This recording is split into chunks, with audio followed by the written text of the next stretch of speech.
अस्सलाम वालेकुम। इस वीडियो में हम असाइनमेंट 1 का सॉल्यूशन देखेंगे। मैंने आपको असाइनमेंट दी थी और होपफुली आप लोगों ने वो असाइनमेंट सॉल्व कर ली होगी। अगर वो असाइनमेंट आपसे सॉल्व नहीं हुई तो आप ये सॉल्यूशन देख सकते हैं। और एक प्रॉब्लम को हम मल्टीपल वेज से सॉल्व कर सकते हैं। लाजमी नहीं है कि जो आपको मैं बता रहा हूँ मेथड सिर्फ वही एक मेथड है। आप एक प्रॉब्लम को मल्टीपल वेज से सॉल्व कर सकते हैं। अगर आपने किसी और प्रॉब्लम इसी प्रॉब्लम को किसी और वे से सॉल्व किया है वो भी बिल्कुल ठीक है। बस ये कि आपने किसी वो इंटरनेट से, चैट जीपीटी वगैरह से कॉपी ना की हो, खुद से सॉल्व किया हो। तो जब मैंने आपको असाइनमेंट एलोकेट की थी तो मैंने आपको एक हिंट दिया था कि आप इसी गिवन सीक्वेंस के कोड को चेंज करके, कुछ इसमें चेंजेस करके, इसको मॉडिफाई करके भी अपने सोल्यूशन तक पहुंच सकते हैं। तो हम कैसे इसी कोड को मॉडिफाई करके उसको सॉल्व कर सकते थे, इस वीडियो में हम ये देखेंगे। हमारे पास सबसे पहले हम अंडरस्टैंड करते हैं कि हमारे पास असाइनमेंट थी क्या एक्चुअल में। हमारे पास जो एक्चुअल सीक्वेंस था जो हमें यहाँ पे पढ़ाया गया था वो ये था कि हम नेक्स्ट नंबर को फाइंड करने के लिए हमेशा प्रीवियस टू नंबर्स को प्लस करते हैं। जैसे कि 0 1 1 और मुझे नेक्स्ट नंबर फाइंड करना है तो मैं 1 1 2 कर दूंगा, और मुझे नेक्स्ट नंबर फाइंड करना है तो मैं 3 प्रीवियस टू को सम करते थे जो एक्चुअल फिबोनाची सीक्वेंस है उसमें, लाइक 5। और मुझे नेक्स्ट नंबर फाइंड करना है तो 8। तो मैं हमेशा प्रीवियस टू वैल्यूज़ को प्लस करूँगा नेक्स्ट वैल्यू को फाइंड करने के लिए। अगर मुझे ये वैल्यू फाइंड करने का तो मैं इसकी प्रीवियस टू वैल्यू को प्लस करता था। लेकिन मैंने इस सीक्वेंस में कुछ चेंज किया, और जो मैंने आपको होमवर्क दिया था वो होमवर्क ये था असाइनमेंट के आप पहले 3 नंबर्स आपके फिक्स होंगे, और उसके बाद अगर आपको next number fourth number find करना है तो आप फर्स्ट एंड थर्ड को प्लस करेंगे। लास्ट टू प्लस नहीं होंगे, फर्स्ट एंड थर्ड प्लस होंगे, तो आप नेक्स्ट नंबर फाइंड कर सकते हैं। And that is 0 + 1 1। तो अगर आपको next number fifth number find करना है तो आप सेकंड एंड फोर्थ नंबर को प्लस करके नेक्स्ट नंबर फाइंड कर सकते हैं, डेट विल बी 2। और अगर मुझे नेक्स्ट नंबर फाइंड करना है सिक्स नंबर, तो मैं थर्ड एंड फिफ्थ को प्लस करूँगा, डेट विल बी 3। तो कुछ इस तरह से हमने इस सीक्वेंस को फॉलो करना था। लेट्स सी कि हम इसे किस तरह से इसमें चेंज कर सकते थे।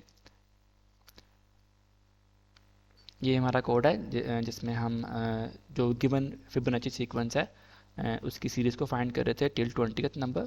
अगर मैं इस कोड को रन करता हूँ तो 20th नंबर तक मुझे ये प्रोवाइड कर देगा, जो हमारा बेसिक सीक्वेंस था। लेकिन जो मैंने आपको होमवर्क दिया था उसके लिए आप, क्योंकि मैंने आपको बताया था कि हमारे फर्स्ट 3 नंबर्स फिक्स रहेंगे, तो हम इसमें सी को भी फिक्स कर देते हैं कि सी इक्वल्स टू हमारा 1 रहेगा। ये मैंने आपको पहले ही बता दिया था कि हमारे 3 नंबर्स जो हैं वो एज इट इज़ होंगे। हम इसे भी प्रिंट कर देते हैं ताकि ये हमारे सीक्वेंस में प्रिंट हो जाए कुछ इस तरह से, ठीक है। अब हमारे फर्स्ट 3 नंबर्स तो प्रिंट हो जाएंगे। हमें नेक्स्ट 17 नंबर्स फाइंड करने हैं, तो मैं इस लूप को 18 की बजाय 17 टाइम्स रन करूँगा, क्योंकि 3 नंबर्स मैंने खुद प्रोवाइड कर दिए हैं। नेक्स्ट 17 नंबर्स मैं इस लूप के थ्रू फाइंड करूँगा। हम पहले ए प्लस बी कर रहे थे, लेकिन अगर अब मुझे next number fourth number find करना है तो मैं ए प्लस बी के थ्रू फाइंड नहीं करूँगा, मैं ए प्लस सी करूँगा। फर्स्ट एंड थर्ड नंबर को प्लस करके फोर्थ नंबर फाइंड कर सकता हूँ। तो मैं इसको ए प्लस डी करूँगा, तो मेरे पास यहाँ पे डी फाइंड हो जाएगा, ए प्लस सी सॉरी। अगर मैं ए और सी को प्लस करूँगा तो मुझे डी मैं फाइंड कर सकता हूँ। ऐसे मैं फोर्थ नंबर फाइंड कर सकता हूँ। तो उसके बाद मुझे वेरिएबल्स की वैल्यूज़ को अपडेट करना है ताकि मैं नेक्स्ट सीक्वेंस को भी फाइंड कर सकूँ। इसी तरह से कि जब मैंने फर्स्ट और थर्ड नंबर को किया है, फर्स्ट और थर्ड नंबर को किया है, तो मेरे पास फोर्थ नंबर आ रहा है, ठीक है। और इसी तरह से अगर मैं नेक्स्ट नंबर पर स्विच करूँ सेकंड, और फोर्थ को प्लस करूँ तो मेरे पास फिफ्थ नंबर आ सके। तो हमने लास्ट टाइम कुछ इस तरह से अपडेट किया था कि जो ए की वैल्यू थी उसको बी की वैल्यू को ए को साइन किया था, और सी की वैल्यू को बी को साइन किया था। तो अगर हम इसी सीक्वेंस को फॉलो ऑन करें, तो क्योंकि इस बार हम ए प्लस सी कर रहे हैं, नेक्स्ट नंबर को सम कर रहे हैं, तो हम इसको भी इस नेक्स्ट नंबर पर लेके जा सकते हैं कि हमारे पास जो डी है, A plus B is equal to C, A is equals to B and B is equals to C and C equals to D, ताकि क्योंकि in the end we are going to sum A plus C.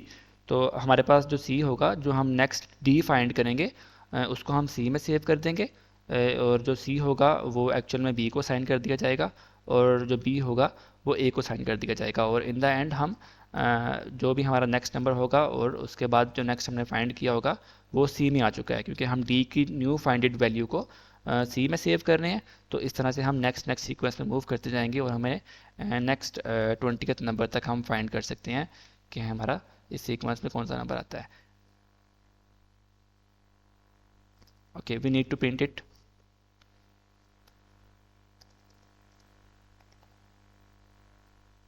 Print B, जो हम यहाँ पे सम कर रहे हैं. अभी यहाँ पे हमें सिर्फ फर्स्ट 3 नंबर्स मिले हैं. क्यों? क्योंकि मैंने यहाँ पे सिर्फ 1, 2 और 3 को प्रिंट किया था और ये मेरे प्रिंट हुए हैं. मैंने लूप के थ्रू नेक्स्ट 17 नंबर्स फाइंड करने हैं और जब मैं फोर्थ नंबर फाइंड कर रहा हूँ वो मैं डी में सेव कर रहा हूँ और उसके बाद मैं वैल्यूज़ को अपडेट कर रहा हूँ. जो हमारे पास न्यूली फाइंडेड डी वैल्यू है उसको मैं सी बना रहा हूँ, क्योंकि उसको हमने हर बार नेक्स्ट नेक्स्ट वैल्यू में सम करना है. और जो सी था उसको मैंने बी में सेव कर दिया और प्रीवियस बी को मैंने ए में सेव कर दिया ताकि मैं उस सीक्वेंस में नेक्स्ट मूव कर सकूं और ए और सी को प्लस करूं. तो मेरी नेक्स्ट वैल्यूज़ को मैं सम करता जाऊं और मेरे पास नेक्स्ट 20 नंबर तक पहुंच जाऊं. तो पहले मैंने प्रिंट नहीं किया था, अब मैं प्रिंट करूंगा तो वो पूरा सीक्वेंस टिल 20th नंबर तक प्रिंट कर देगा, क्योंकि फर्स्ट 3 नंबर्स मैंने खुद से पहले प्रोवाइड कर दिए हैं और नेक्स्ट 17 नंबर मुझे यहाँ से प्रोवाइड हो जाएंगे. तो ये हमारे पास कुछ इस तरह से आउटपुट है टिल 20th टर्म. और अगर हम इसको वेरीफाई करना चाहते हैं, फॉर एग्जांपल हम अगर इस नंबर को लेते हैं 13 को, तो यू कैन सी 9 + 4, क्योंकि एक का बीच में गैप रहेगा. 9 और 4 को सम करेंगे तो 13 आएगा. अगर हम 88 को करते हैं वेरीफाई तो 60 + 28, ये हमारे पास 88 होता है. तो इस तरह से हम इस सीक्वेंस को ड्रा कर सकते थे. आई होप आपको क्या समझ आ गया होगा कि हम किस तरह से इन वेरिएबल्स की वैल्यूज़ को अपडेट कर रहे हैं. इन वेरिएबल्स की वैल्यूज़ को अपडेट करना ही एक्चुअल में लॉजिक था जो आपने क्रिएट करना था. और ये ऑलमोस्ट सिमिलर था उस प्रॉब्लम से जो प्रॉब्लम हम पहले फिबोनाची सीक्वेंस में सॉल्व कर चुके थे. तो इसमें कोई इशू हो तो आप मुझसे पूछ सकते हैं कमेंट बॉक्स में. Otherwise I hope it is clear. Thank you.